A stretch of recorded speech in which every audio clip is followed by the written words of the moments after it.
We're in for a wild ride with this one, folks, because we're going to explore the entire Nightmare on Elm Street catalog. Except Freddy vs. Jason, because I'll do that one at a later date. Maybe. Now, I'm going into this series blind. I haven't seen a single one of these except the remake, I think? I don't actually remember because I was a wee boy, and we all know people don't retain memories until age 20-ish. So for those of you also going in blind, it'll be like we're watching together. Like I'm in your room with you, under whatever furniture I can get my grubby little body underneath.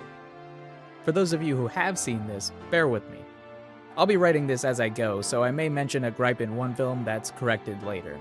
I'm keeping everything in to maintain the purity of this adventure. Anyway, spoilers obviously. Let's dive... Oh my god, wait! I should do some sort of Five Nights at Freddy's pun. Oh my god, okay. I'll freestyle it right now, and if I get cut off, that means I couldn't come up with something funny.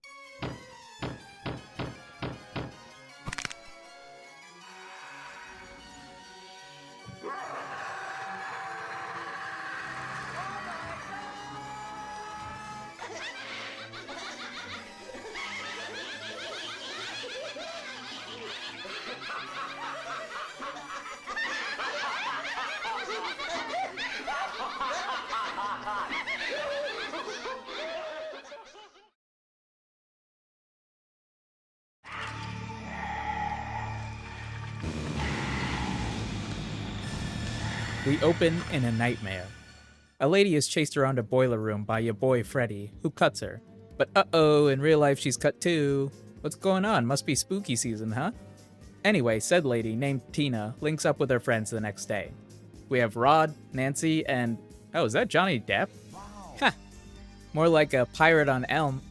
More like a nightmare in the More like Captain Jack Nightmare. The friends have a sleepover at Tina's house where she and Rod have the most comically loud sex I've ever heard. Tina then gets a nightmare visit from Freddy, while in real life Rod watches as his girlfriend suffers an insanely brutal death, good god.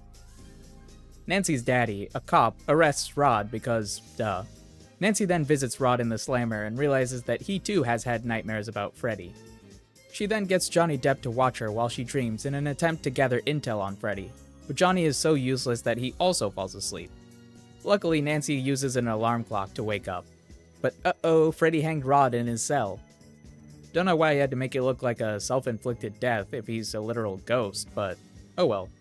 Nancy goes to a sleep clinic where she has a nightmare that's so bad it turns her into a rogue cosplayer. She also grabs her Dream Attacker's fedora and pulls it into the real world, then realizes it has a name on it, Fred Krueger. I guess in case he lost it? Nancy's mom barricades their house, trapping her and her daughter within. Then she explains Freddy's backstory. He was a kid killer who did in 20 of the town's children, but was saved from prison by a technicality. So the victim's parents trapped him in a boiler room and lit it up. Sorry, I'll be serious. Johnny Depp falls asleep watching Miss Nude USA, then gets sucked into his own bed. Then, Jesus Christ! I guess dead men tell no tales, am I right?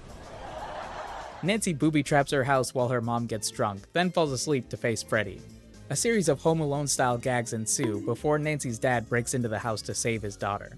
The two catch an on-fire Freddy smothering Nancy's mom. But despite Big Daddy putting them out, Nancy's mom is kaputs. Nancy then tells her dad to leave, deciding that the best way to fight Freddy is by refusing to be cowed by his fear tactics. So she turns her back on him, vaporizing him. Nancy then steps into a bright world where everyone is still alive. She gets into Johnny Depp's car, but it locks them in and drives off on its own. Then Freddy yanks Nancy's mom inside. Yoink.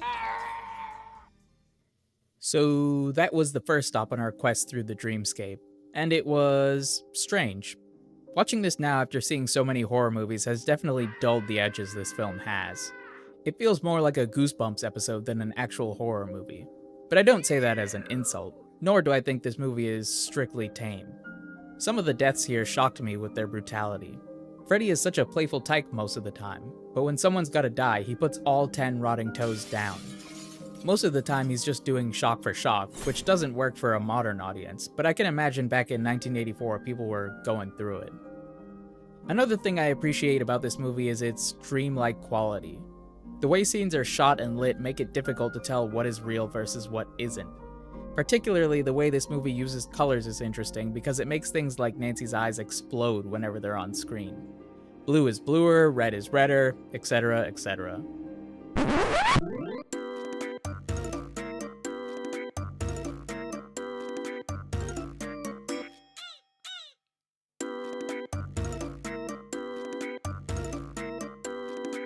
That, the way the sets are established, and even the way people talk give this whole movie an airy, otherworldly vibe.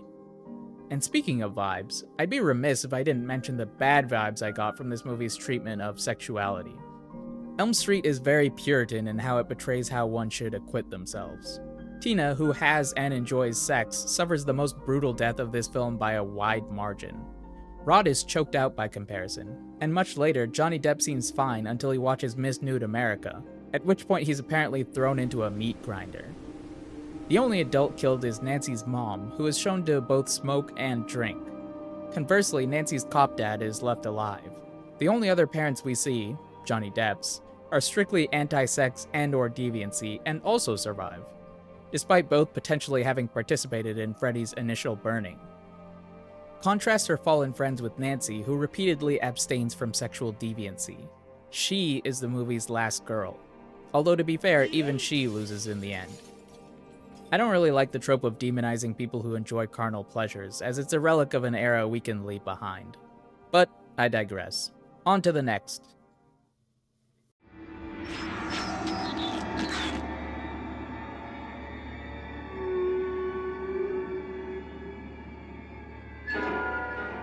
Wait, why is this called Freddy's Revenge? Didn't he win? But uh-oh, the driver is ignoring stops and they're going into the desert. Uh-oh, they're balanced on a cliff. Uh-oh, it's Freddy. Oh, it was a dream. Also, here's our protagonist, Jesse, aka the wettest man alive. His family has moved into the house from the previous movie. Him and his friend Lisa discover a diary belonging to Nancy, our previous protagonist. Then strange things begin to happen, like the toaster setting on fire and their birds spontaneously combusting. Hey, side note, doesn't this lady look like a young Meryl Streep? No, she doesn't, and you're racist for thinking so. Jesse experiences nightmares where Freddy tells him to kill people. In one such nightmare, he wanders into a BDSM bar, running into his gym teacher. The gym teacher immediately takes Jesse back to school and makes him run laps, then goes, "Wait, this isn't a dream? What?"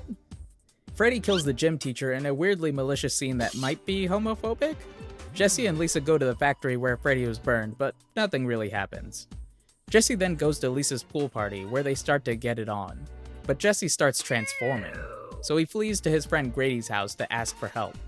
Grady agrees to watch Jesse sleep, but immediately falls asleep and gets murked. Jesse then goes back to Lisa's house, succumbing again to Freddy's influence, but is able to resist him long enough to save Lisa from certain death. Not the partygoers, though, who get ripped to shreds before Freddy leaves. Lisa chases Jesse Freddy to the abandoned factory. After a confrontation, she's able to reach Jesse, who resists Freddy enough to free himself. Hooray! Later, the two get on the school bus. But uh-oh, it's a magic school bus. Uh-oh, Freddy's driving. Get in, losers, we're going to the credits. Alright, this movie is clearly inferior to the original. However, I do appreciate the effort. A lot of sequels take the stance of, oh that worked, let's do the exact same thing again. Not so with this movie, which takes a different angle of possession. Also, I do appreciate that this film ups some of the theatrics. The party scene in particular was really cool, and the birds exploding was genuinely hilarious. Overall, this movie was serviceable. Not great, not the worst. On to the next.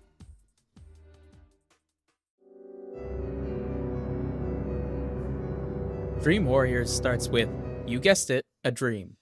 Our protagonist, Kristen, barely escapes Freddy, only for him to make it look like she cut her wrist. Her mom submits her to a psychiatric hospital under the care of a man named Dr. Neil. Kristen refuses to be sedated until, hey, it's Nancy! Wow. Nancy is the new intern therapist after, I guess, surviving the first movie? Anyway, Nancy calms down Kristen by connecting with her struggles with Freddy. We meet the rest of the psych patients. Jennifer wants to act, Taryn used to do drugs, Joey is mute, Philip sleepwalks, Kincaid is a racial stereotype, and Will is in a wheelchair after jumping out a window. Also, hey, is that Lawrence Fishburne? Wow. Kristen gets attacked by Freddy, but sucks Nancy into her dream, allowing them both to escape. Apparently that's an ability she's had since she was young. Neat. Freddy attacks again, but this time he's not targeting our protagonist. which means Philip gets his veins ripped out and used like puppet strings, then takes a long walk off a tall tower. And Jennifer faceplants into a TV. Our heroes do group hypnosis to identify their powers. Kincaid is strong because racism. Will is a member of the Taryn has knives. We don't see Joey's powers because he wanders off to meet a nurse in a scene that's supposed to be hot but is actually just assault of a minor. The nurse turns out to be Freddy, who traps Joey, thus putting him in a coma in the real world. Nancy and Dr. Neil are promptly fired. Dr. Neil then meets a mysterious nun who tells him Freddy's origin. Apparently, a woman on the psych ward staff was accidentally locked in with the mental patients over the holidays. Said patients assaulted her over 100 times, leading to Freddy's birth. Anyway, the only way to stop Freddy is to put his bones to rest. Nancy returns to the psych ward. Dr. Neil links up with Nancy's dad, and together they go to bury Freddy's bones. Kristen is sedated, so the other patients team up with Nancy to go into group hypnosis and save their friend. Taryn gets got, as does Will. Freddy murks Nancy's dad and whacks Dr. Neil with a shovel. Our heroes rescue Joey, who then rescues them by revealing his dream power, which is to talk. Boo! Freddy kills Nancy, but Dr. Neil buries Freddy's bones and sprinkles them with holy water, killing him. At Nancy's funeral, Dr. Neil realizes the nun who gave him exposition before was the ghost of Freddy's mama. He goes to bed, but uh-oh, looks like Freddy's still alive. Again, let me praise this movie for doing something different. I love the concept of dream powers not being exclusive to Freddy.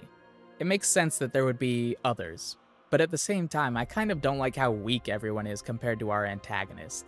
I understand that there's an experience gap, but it feels like everyone gets these mundane one-trick abilities while Freddy is basically a god.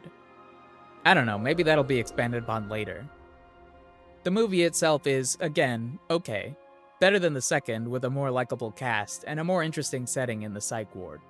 Some parts of this movie didn't age well at all, but let's not get into that too much and spoil my good mood. It's mentioned that this batch are the last of the Elm Street kids, as in the last scions of the mob that murdered Freddy, so I'm interested to see how this franchise continues. Maybe we'll follow Kristen's bloodline and she'll pass on her dream abilities to children who face off against Freddy. Like a JoJo-style generational feud. Let's find out.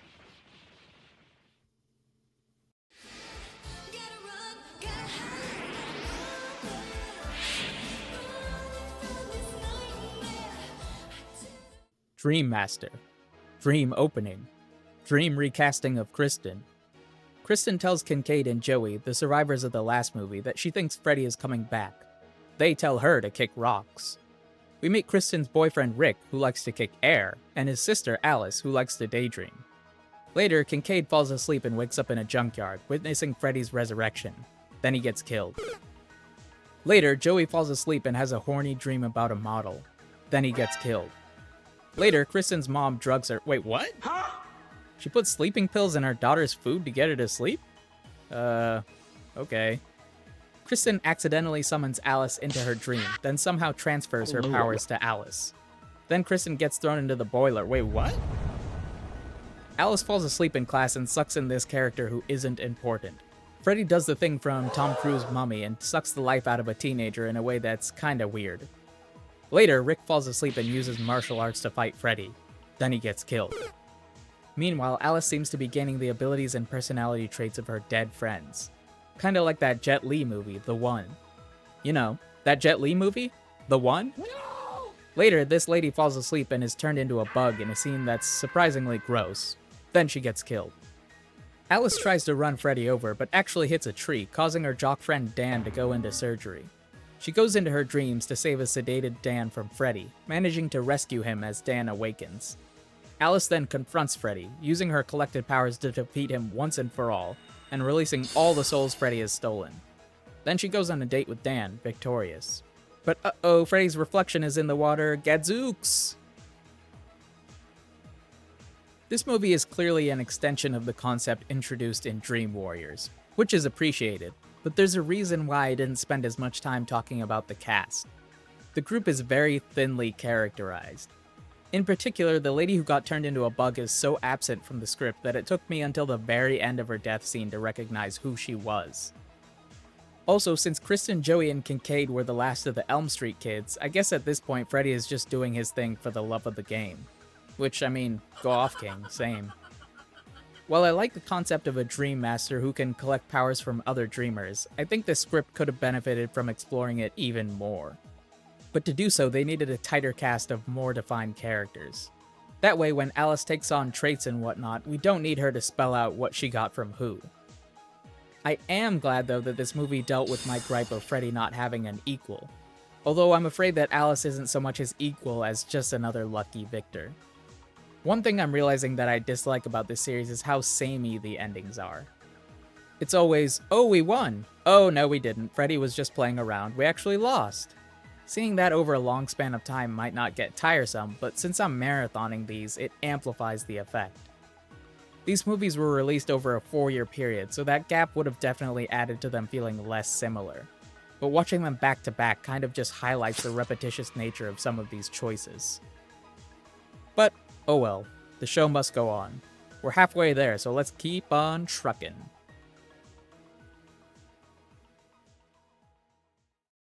Dream, dream, dream, dream, dream, dream.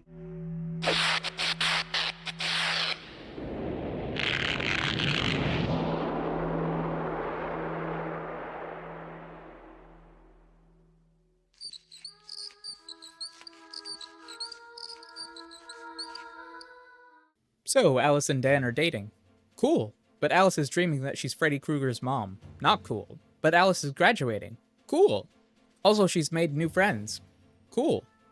An aspiring model who's being forced into a career by her mom? That's interesting. A comic book fan? Ooh, that can be neat. And a hospital intern. Boo! Alice has a dream where she sees Freddy's mom give birth to a demonic version of him. It quickly digivolves into adult Freddy, and you know what that means. Looks like meat's back on the menu, boys! Dan falls asleep while driving and dies horribly, which, fair. Alice learns that she's pregnant. She's then visited by a ghost boy who is obviously her son. The model falls asleep during a dinner and gets force-fed by Freddy and the writer's fetish until she dies. Alice realizes that while she is powerful enough to prevent Freddy from returning, her unborn child's latent psychic dreams are, just like love, an open door. Also, Freddy's trying to corrupt her son to the dark side. The comic book guy falls asleep and fights Freddy using his alter ego, but gets killed anyway. Alice confronts Freddy in dreams while her intern friend visits the ward where Freddy's mom died. Freddy's mom joins Alice in the final battle against Freddy, but even that isn't enough. Until Alice's son also joins in, and together they're able to beat Freddy once and for all. Hooray! But uh-oh, even though we thought we won, it looks like Freddy is still lurking in the shadows.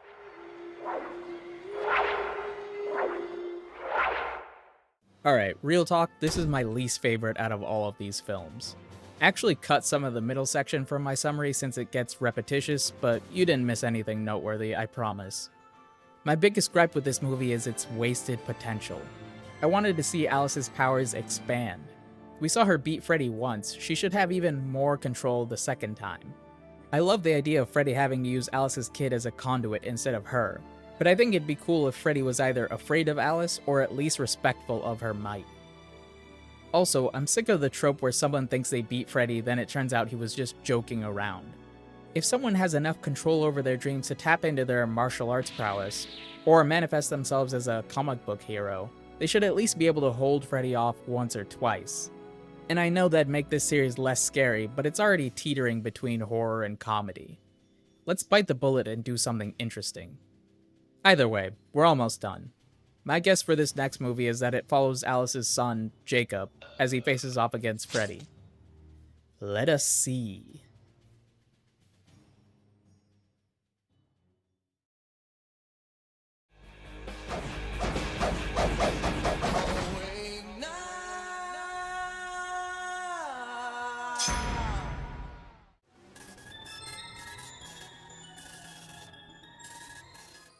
Every child is dead? What? Oh hey, it's Jacob. Except he has amnesia, and he's being taken to a children's shelter. Okay. So one of the doctors, named Maggie, has a plan to take Jacob to Springwood in order to cure his amnesia. Okay. But uh-oh, a few runaways are here too. Maggie decides to give the runaways her only car so they can drive off. Then she and Jacob go to the orphanage. While there, we discover that Freddy had a kid. Wait, what? One runaway with a hearing aid falls asleep. Freddy then uses loud noise to make the kid's head explode. Another runaway with weed falls asleep. Freddy then kills him in a video game. That's a lot less connected, but I'll allow it. Jacob thinks... Wait, they're calling him John? Oh, as in John Doe, because he doesn't know his name. Anyway, John thinks he's Freddy's kid, but Freddy reveals that his child is a girl. Then he... Wait, John dies? Okay. Maggie learns that she's Freddy's daughter.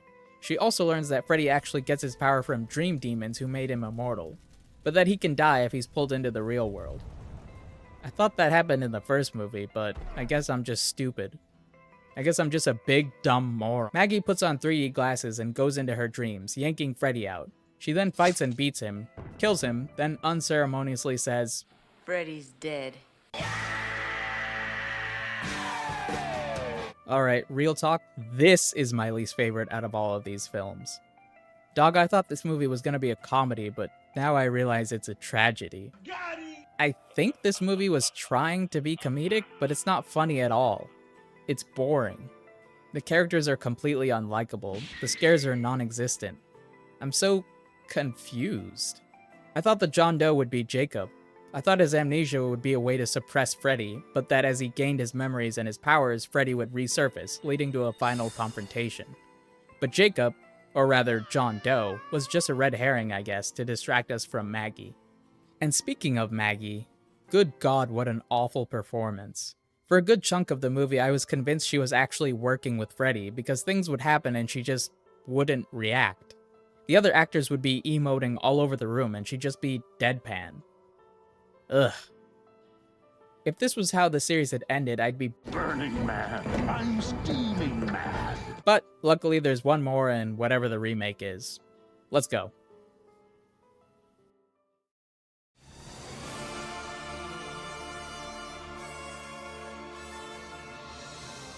This next movie follows Nancy, or rather, the actress who played Nancy. In this, The Nightmare on Elm Street was a movie, like the real world. Heather, our protagonist, is offered a role in a new Nightmare film, but she turns it down as she's been receiving harassing calls quoting the film from an unknown source. Her son Dylan has also been acting strange. So strange that Heather calls her husband home from a work site. On the way, her husband falls asleep at the wheel and gets killed by Freddy, which, fair. While Dylan's mind deteriorates, Heather visits Wes Craven, the writer and director of the first movie. And this one, FYI. He tells her that Freddy is the latest incarnation of an entity that was sealed by the concept of storytelling. However, since the quote-unquote story of the Elm Street franchise ended with that god-awful last movie, Freddy's gonna escape. But to do so, he has to defeat the one who defeated him first, Heather. Or Nancy. Same diff. Also, to do so, this ancient entity seems to be possessing Robert Englund, who plays Freddy. Sucks to be him, I guess. Heather takes her son Dylan to the hospital, where his babysitter is promptly murdered.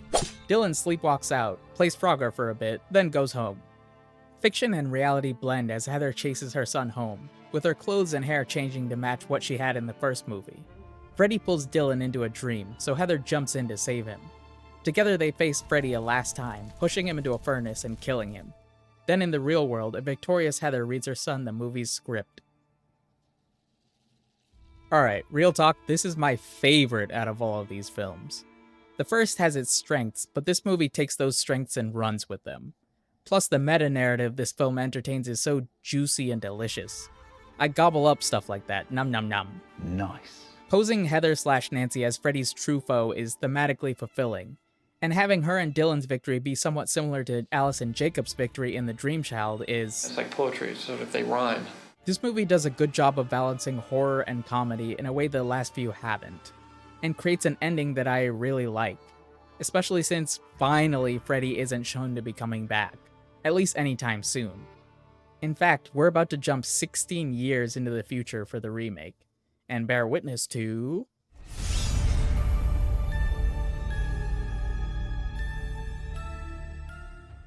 The movie starts with Emmett from Twilight getting got by Freddy. His friends go to his funeral, where one notices a photo of Emmett with her as a kid. This is impossible since they allegedly met in high school. That same lady gets killed in her sleep, with John Connor from the Sarah Connor Chronicles witnessing it. John Connor runs away and warns the girl with the dragon tattoo about Freddy, then goes to jail and gets killed. The girl with the dragon tattoo teams up with that guy from Smile. Together they learn that they all went to preschool together, where they collectively accused Freddy of doing bad things to them. Despite lacking any evidence, and instead of going to the police, the kid's parents trapped Freddy in a building and firebombed him, killing him, while the kids collectively got amnesia for some reason. And now Freddy's back and has killed everyone but the tattoo girl and the Smile guy. The duo visit the preschool to try and figure out what Freddy wants, and realize that, oh, he wasn't actually wrongfully accused, he was a bad person. After Tattoo Girl rips a piece of Freddy's sweater off and into the real world, she and Smile Guy decide to yank Freddy into reality to beat him there. Freddy acts uncomfortably sexual to Tattoo Girl in a dream before she manages to bring him out into the real world. Then she and Smile Guy kill and burn Freddy. Afterward, everything's chill, but uh-oh, Freddy kills Tattoo Girl's mom. Oh no! I almost regret watching this movie because it's the most meh ending possible to this series. Let me give my flowers first and say that I like Jackie Earle Haley as Freddy. He has a menacing voice, and the design of this new Krueger is much more grotesque than the original. But this remake failed to differentiate itself enough from the original in any other way. It feels like they took the first movie and tweaked it just a little bit. Which might work if you've never seen it or hadn't seen it in years, but I just saw it a few days ago as God intended. This movie has a cool concept where the Insomniac kids experience sporadic micro-naps that dip them in and out of Freddy's domain. But I feel like the paranoia of that wasn't shown as effectively as it could have been. I'd have preferred if they began to question both each other and everyone else around them, and maybe even turned on one another. Also, the subplot with Freddy potentially being wrongfully accused felt like it was gonna be how this version stood out. But nope, turns out Freddy was bad. Cool, I guess, but then what's the point? I thought this version would end with our heroes forcing Freddy to either acknowledge that they were kids who made a mistake and thus exorcise his tortured spirit, or Freddy was gonna then decide to kill their parents instead. But nope, it's just the same old Freddy. Juxtaposing this rehash against the prior movie's meta-narrative paints a stark portrait. One of creativity unleashed versus creativity constrained. And now that I think about it, I believe ending on the remake was good for me, because it made me retroactively enjoy the series as a whole more. The Nightmare on Elm Street franchise is weird and goofy and often stupid, but it's also very strange in ways that I think are special. The concepts it explores aren't always done well, but broaching them alone feels worthwhile. So even when this series stumbles, I'm glad to have experienced it. Even Final Nightmare, despite it being hot doo-doo. Watching this felt like stepping into another era. One where I could see the origin of tropes that we now take for granted. And cycling through this series was like time traveling, because it starts in 1984, then ends in 1994 before hitting the remake 16 years later in 2010. There's so much change in how people speak and act and how shots are done that it's almost like watching film evolve in real time. Which, speaking of evolution, I definitely would have taken this series in a different direction. I still think the idea of this universe having dream psychics is interesting enough to expand upon in a way the series initially started to delve into. I feel like that would have opened up more doors and genres than otherwise, but hey, who am I? Ultimately, the series concluded in a way I found vastly satisfying, and that's what matters. That there was an ending, and it was good. And now, beloved viewer, it's time for another ending.